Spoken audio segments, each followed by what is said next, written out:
បាទសួស្តីបងប្អូនអរគ្នាហ្នឹងហើយកាលពីប្រហែលសប្តាហ៍មុនខ្ញុំបាន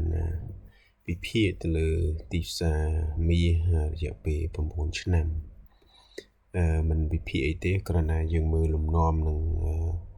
លំហូរទីផ្សារដែលទីផ្សារមាសធ្លាប់បានដើរកន្លងមកវាមានចន្លោះប្រមាណភិបហើយនេះគឺជាទីផ្សារដែលខ្ញុំបានគូសកាលពីទីផ្សារបានដើរនៅម្ដុំនេះឥឡូវនេះវាឡើងចូល100%ចូលដល់នេះធ្លុះមកជុំ 3000 ជាងភិបហើយវាធ្លុះបាន 50% ទៀត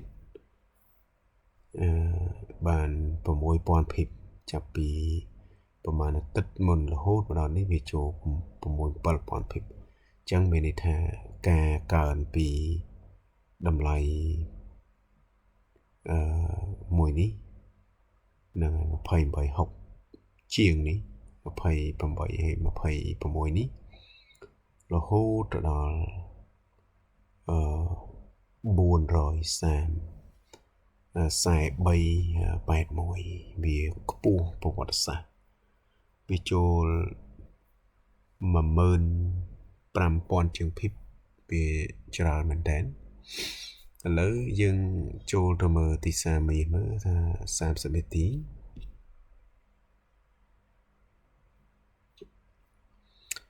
សម្រាប់ទីផ្សារមាស30នាទីខ្ញុំបានញែកសូនវាដើម្បីរកភាពលម្អិតនៅលើទីផ្សារនេះជាវិធីសាស្ត្រថ្មីដែលយើងបានស្រាវជ្រាវពីការមើលលំនាំព្រោះទីផ្សារកន្លងមកយើងចេះតែចូលបាណាចេះចូលតាម support resistance នៃផ្សេងដោយយើងមិនបានបន្ថែមទៅលើ technique មួយចំនួនអញ្ចឹងនេះជាវិធីសាស្ត្រថ្មីមួយដែលបងប្អូន trader អាចយកទៅសិក្សាបន្ថែមបានទៅលើការចាប់ជើងចាប់កំពូលចាប់បាតហើយអាចលម្អិតជាងមុនការចូលរបស់យើងក៏រៀងល្អជាងមុនដែរណាបន្ទាប់ពីខ្ញុំតេស្តចូល7-2ឆ្នាំមករយៈចុងក្រោយ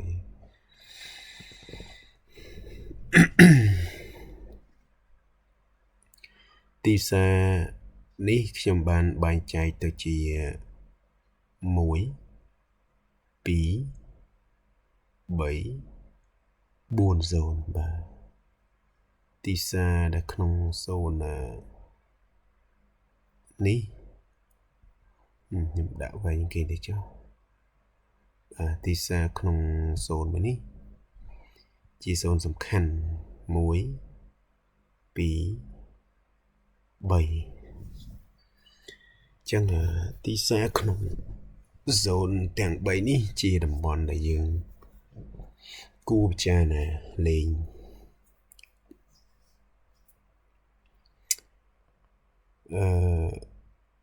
យើងបានឃើញថាទីផ្សារចុះឡើង2ដងចុះមក2ដងដែរ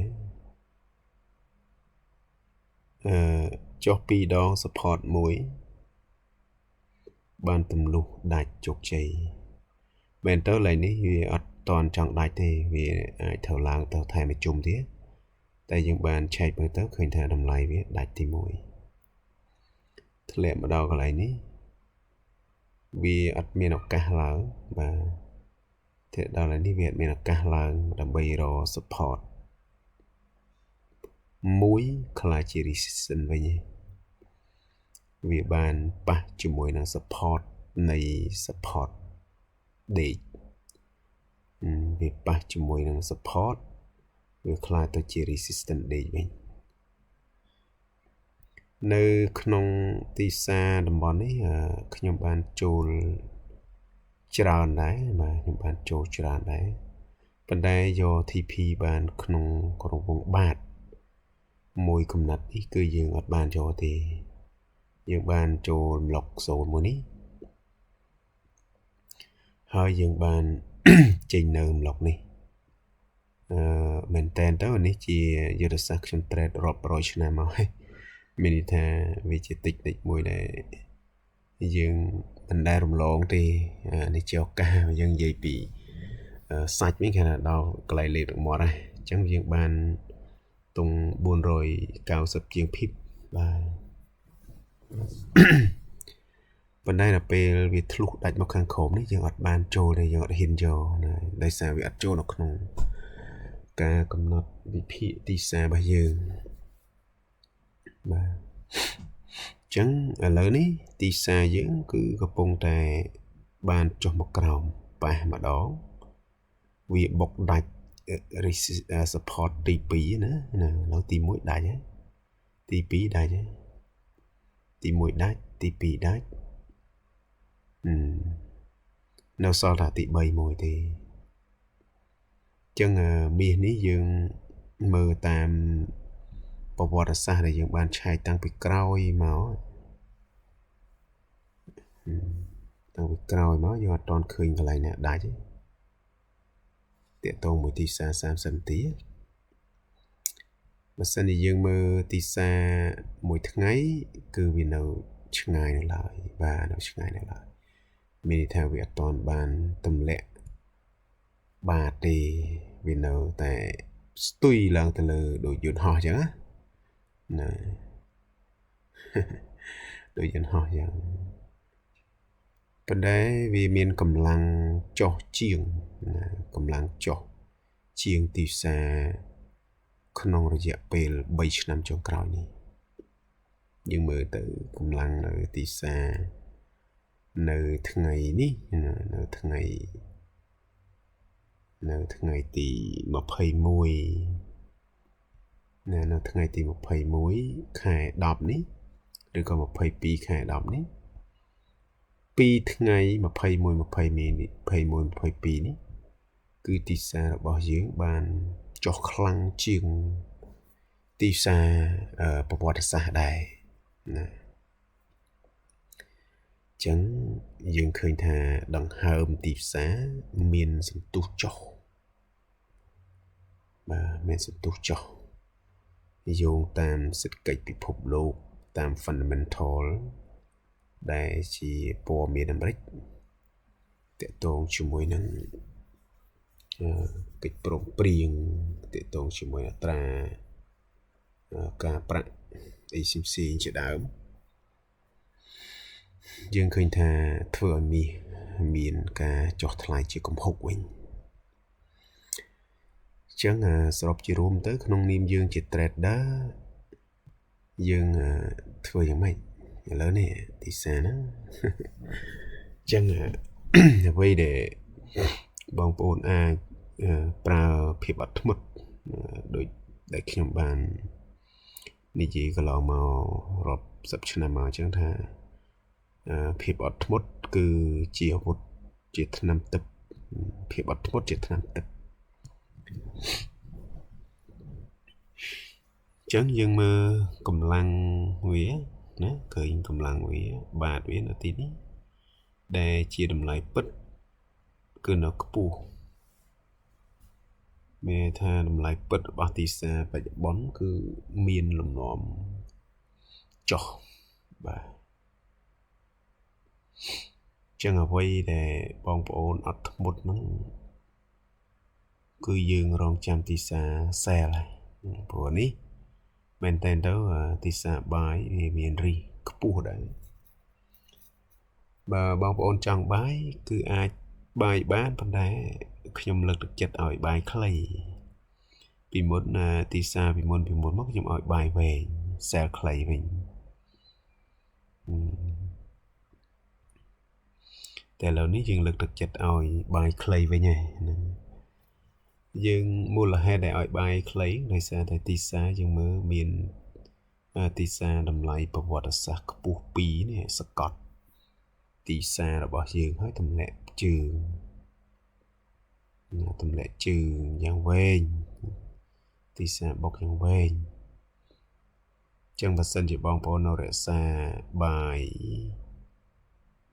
ទីផ្សារវាអត់អាចគ្រប់តាម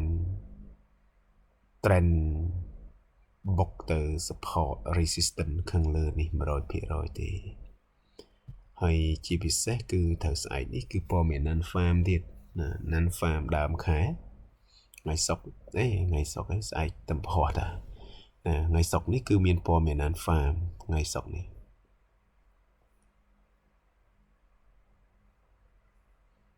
ច្រឡំថ្ងៃសុក្រ non farm តែថ្ងៃ22ហ្នឹងហើយយើងឃើញដាក់ non farm ពេញនៅគ្រប់គ្នាចង់ច្រឡំ non farm សុក្រស្អែកមួយនេះតែពិតនៅទេតែថ្ងៃ22ទេនឹងនៅយូរទៀតចឹងមានន័យថាទីផ្សាររបស់យើងបច្ចុប្បន្ននេះ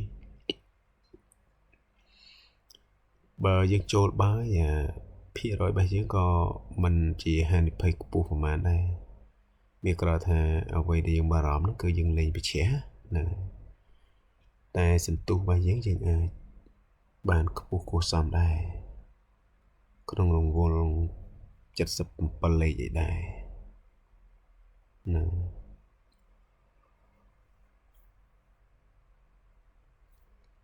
ប្រើរយៈពេល8បកគោលទៅ13បកគោលបាទ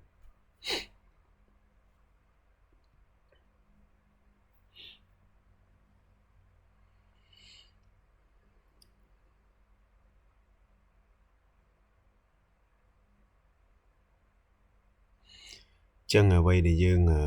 រងចាំភាពអត់ធ្មត់ល្អបំផុតគឺឲ្យទីផ្សារមួយជុំនេះឡើងឲ្យអស់ណាយើងត្រូវអត់ធ្មត់ឲ្យវាឡើងឲ្យអស់ការចាប់ទីផ្សារចូលគឺយើងចាប់ឲ្យច្បាស់សុខចិត្តអត់ចូលណាសុខចិត្តអត់ចូលព្រោះបើយើងចូលបថុយឬក៏ចូលទាំងប្រហែលវាធ្វើយើងមានហានិភ័យចឹងបើសិនតែទីផ្សារនៅ risk នៅក្នុងនោះនៅ risk 50 40 60អីយើងបាច់ចូលទេណាយើងទុក account ចោលទៅកុំបើកមកហៅតែកន្លែងចូលអូនេះនៅវែងដែរចូលបាយឯងប្រើមកតន់ដឹងអីណាផងពូចខំទៅវាហានិភ័យហើយបើយើងរងចាំឲ្យទីផ្សារនេះវាឡើងដល់ណាឡើងអស់ទៅណាឲ្យវាឡើងអស់ទៅជាមួយវាឡើងដល់ណាហើយយើងរងចាំសូនយើងមាន2បាទដូចខ្ញុំបានឲ្យយើងបាញ់ចែកជាសូនណាសូនយើងមាន2សូនពីទីផ្សារឡើងទៅលើនឹងនេះដល់នេះសូនទីផ្សារបច្ចុប្បន្នសូនខាងលើហើយនិងសូនខាងក្រោមវាបុកមកក៏ខ្លាំងមែនដែរអាចកលមកនេះទៀតព្រោះមកពីលើឡើងចង់អស់ខ្យល់ហើយទម្លាក់បាន50% នៃតម្លៃពីលើមកនេះអាចទម្លាក់មកបាន 50% អីទៀតតង់ប៉ុណ្ណឹងចឹងបើសិនជាយើងរងចាំតម្លៃវាឡើងទៅវាមានហានិភ័យទាបបាទមានហានិភ័យទាបខ្លាំងបាទចឹងយើងគួររងចាំសិនណានៅទីផ្សារនេះបងប្អូនអាច note ជាតម្លៃខ្ញុំបាន note ឲ្យវាលើតណាអាច note ឲ្យវាលើតទៅលើតតម្លៃណាមួយទៅថាបងប្អូនចង់ចូលតម្លៃណាដល់តម្លៃហ្នឹងឲ្យវាលើតយើងទៅថាអូទីផ្សារចិត្តដល់ហើយគឺយើងដាក់ឲ្យវារៀងឆាប់ដល់ហើយយើងអាងមានពេលឱកាសមើលឆែកកម្លាំងវាណាបាទហ្នឹងក៏ល្អម្យ៉ាងដែរបាទអញ្ចឹងវិធីសាស្ត្រផ្សេងរបៀបមើលផ្សេងបន្ថែមពីលើនឹងទៀតហ្នឹងយើងនឹងចែករំលែកបន្តទៀតណាឥឡូវយើងយកខ្លីប៉ុណ្ណឹងព្រោះវាទាមទារយើងចេះមើលកម្លាំងសំខាន់ណានៅតំបន់ណាវាបែងចែកយ៉ាងម៉េចអីផ្សេងជាដើមអញ្ចឹងខ្ញុំសូមចែកប៉ុណ្ណឹងចោះដោយសារយើងពេលជាង10នាទីដែរបាទអរគុណច្រើន